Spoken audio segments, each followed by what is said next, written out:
What's going on, guys? It's your boy, Ricky Ricardo from Unrestricted.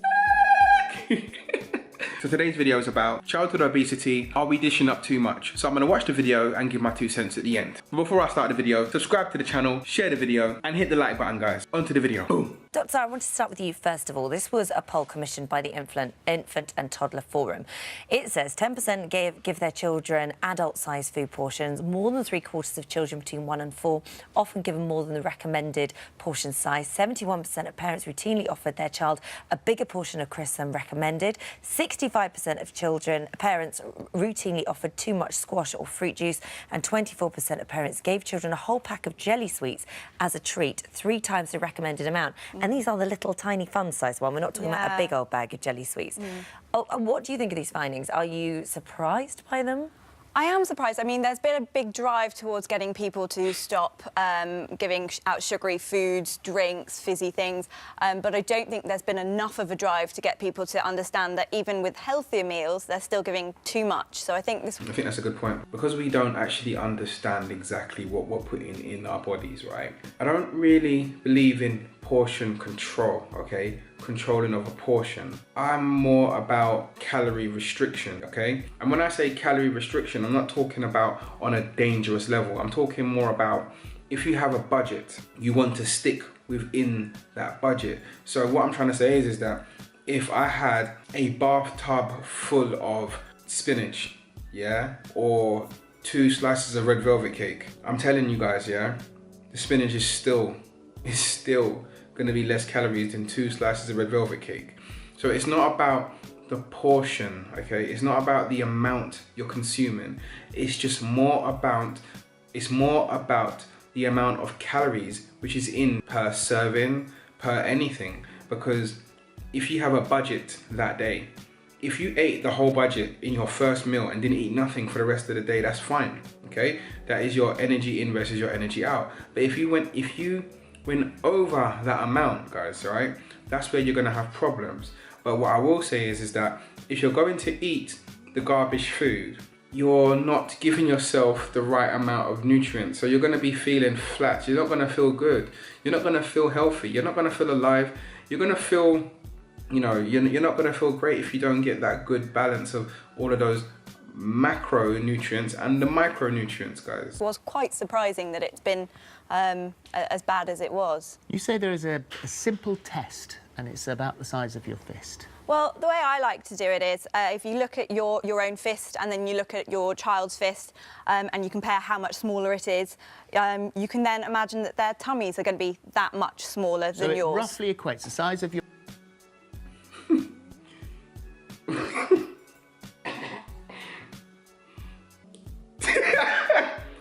So we're gonna balance calories with fists. So to get this straight, right? You can't have that son or daughter because your fist isn't the right size. Like, I don't. What is? Why have we got fists in food? I don't understand. Like, why are we punching meat like Rocky? Why are we fisting food? I don't understand what's going on. Like, a fist. I get it, but again, like, what are we talking about here? Are we talking about obesity? Because if we're talking about weight gain, guys, it's like, it's not about fist size next to food portions. Like, I'm not saying kids should be counting calories, guys, but I'm just saying, like, having your fist near some meat.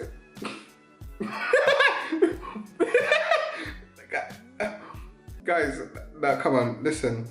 Just be sensible, okay? We don't need to put a fist near food. Your fist roughly equates to the size of your stomach. Well, yeah, exactly. And so if you say, oh, so for an adult, I would have 2 fistfuls of pasta. For a child whose hand's probably going to be half the size of yours, give it only 1 fistful of pasta. And that's a good way. The thing is, it's hard, isn't it? Because when they're born, all you're thinking about is getting food into them, milk into them, that it's nutrition and they need it. They'll build up big and strong, big and strong, big and strong. And suddenly, that table tips. So it's your mentality as a parent that needs to change as well. I think the problem is that children are very good at self-regulating. As a toddler, they can say, I'm hungry, and I'm full and I don't want to eat anymore, but we're so worried about them not getting enough. And I think the stat was something like, 73% of parents are worried that they're... Yeah, that's another argument. Like, well, that's something I've always thought. Do we not feed them when they're hungry, or do we have to feed them on a time? Because I know some parents, they feed some children on like schedule, you know what I mean? But if they're not hungry and they don't want to eat, then it's like they're disappointed. I'm just thinking, when a baby shows signs or a child shows signs of hunger, feed them. Depending on what they've done that day or the day before or the night before or whatever, like they still got enough of that nutritional energy in them, so they haven't burnt that off yet. So I don't know. Me personally, feed them when they're hungry. But some people, they got them on a schedule, and you know what? That's fine too. But that's just something I always thought about. Children aren't eating enough, that we overfeed, and then we overfeed, the child gets used to that. They think, well, this is the normal amount of portions that I'm supposed to be eating. Ah, fair point. I like that. So to a degree, it's like we're teaching the kids to overeat because we're forcing them. Once they get past that point of, or we could be teaching them, I should say. Because once they get past that point of satiety, and we're teaching them to go, no, push past that limit, push past that barrier, they feel that that's the norm now. They feel that they're supposed to. So, as she said earlier, children are very good at knowing when to stop, self-regulating the amount of food. But then, you know, as parents, we kind of push the food on them and push the food in them. You know what I mean? So that's a very interesting point. That's a very interesting point. And then that carries on. And the tummy stretching. Exactly. Well, with Bethany, because the thing is, it wasn't the fact that you ate bad food. I mean, you didn't eat a lot of junk food. You were eating quite healthily. It was down to what we're discussing here, the portion sizes. I didn't have any fast food until I was probably 19. Yeah.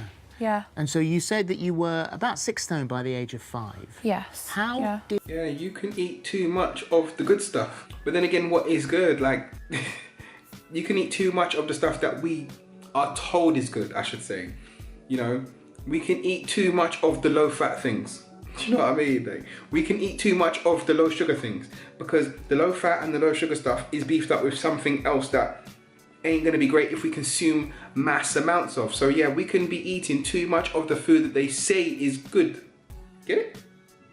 Did that happen? I was suffering quite badly with bullying at school, and Because you were Emotional eating. So yeah. beginning to be a little overweight. Yeah, and I noticed I was different when I was 6 years old, and that's when the Very, very similar. Very, very. I'm gonna reach out to this woman. Very, very similar. teasing started, and I just comfort her. I didn't get teased though. And it wasn't my mother's fault at all, because I was eating things behind her back, and it wasn't bad things at all. You were aware that you were overweight though, and even at 6 years old you knew that you were overweight. Did your parents ever talk to you about it? Did you ever talk to them about it, or was that a hard thing to do?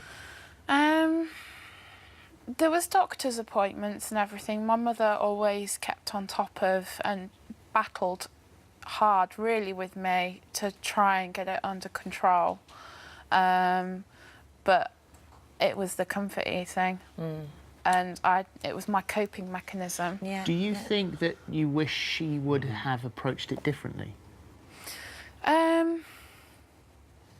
She did her best, and I love her to bits. I agree. Even though I was going through something very similar to what she was going through, you know, my parents, with their education and the knowledge and the understanding of what I was going through, they did their best. They did try to mindfully give me good food to eat, better food to eat, make better nutritional choices for me. And they, you know, I do remember being taken to swimming and karate and kickboxing and stuff from 8, 9 and that.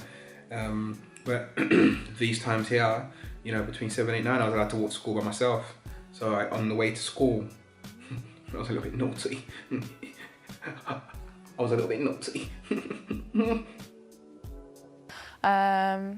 And I don't think there was anything else she could do, really.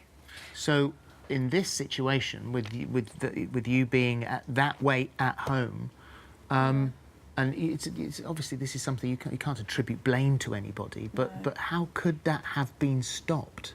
I think if the government had a website with guidelines on to do with portion sizes, I think that would help.